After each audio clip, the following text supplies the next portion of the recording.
ড্রাইভারদের ক্লান্তি শুধু শরীরে না, অনেক সময় সেটা মনেও জমে থাকে। স্টিয়ারিং ধরে রাখা যে মানুষটা বাইরে শান্ত মনে হয়, কিন্তু ভেতরে কতটা চাপ নিয়ে চলছেন সেটা হয়তো আমরা অনেক সময় জানি না।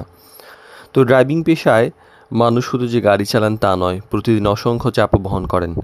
সময় মতো পৌঁছানো, নিরাপত্তা, ট্রাফিক, দায়িত্ব, পরিবারের চিন্তা, চাকরি খোয়ানোর চিন্তা, সব কিছু কিন্তু একসাথে মাথায় নিয়ে ড্রাইভারকে বহন করতে হয়। এর মধ্যে কত ধরনের জটিল পরীক্ষা চলে আসে। তো এই চাপগুলো অনেক সময় আমরা খালি চোখে দেখি না, দেখতে পাই না, কথা বলি না, কিন্তু ভিতরে একটা মানুষকে এটা ক্লান্ত করে দিতে পারে। তো ড্রাইভার প্রোভাইডার বিডির স্টিয়ারিং লাইফ যে সিরিজ চলছে, সেখানে তৃতীয় পর্বে আজকে আমরা কথা বলবো ড্রাইভারের মানসিক চাপ। তো প্রতিটা মুহূর্তে আসলে সতর্ক থাকার একটা চাপ থাকে, কারণ ড্রাইভার এমন একটা কাজ যেখানে 1 সেকেন্ডের অসাবধানতাও বড় একটা সমস্যা তৈরি হয়ে যেতে পারে।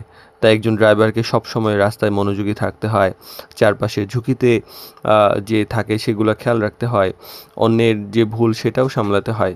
তাই অবিরাম সতর্কতা কিন্তু একটা মানসিক চাপ তৈরি করে। আর ভুল করা যাবে না, এটাও একটা কিন্তু ভয়। অনেক সময় ড্রাইভার সবসময় একটা অদৃশ্য চাপ নিয়ে থাকেন যে কোনো সমস্যা হলে কী হবে, ছোটোখাটো দুর্ঘটনা ঝামেলা হলে কী হবে, কোথায় জরিমানা দিতে হবে, কোথায় ট্রাফিকের সমস্যা হয়, কোথায় কোন ঝামেলায় পড়ি, এই যে ভুল বোঝাবুঝি হতে পারে বা চাকরি নিয়ে অনিশ্চয়তা তৈরি হতে পারে, এই ব্যাপারগুলো সবসময় মনের মধ্যে একটা শঙ্কা রাখে। আর ব্যক্তিগত সমস্যাও থাকে। স্টিয়ারিংয়ে বসলে মানুষ আসলে জীবনের বাইরে যে সেটা তো আসলে বাইরে চলে যায় না, এটা জীবন কেন্দ্রিক একটা ব্যাপার।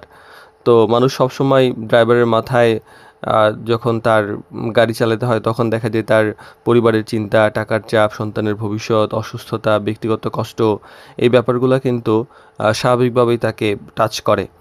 আর সব কিন্তু প্রকাশ করা যায় না, কারণ অনেক ক্ষেত্রে দেখা যায় যে প্রকাশ করার কথাও বলার সুযোগও থাকে না।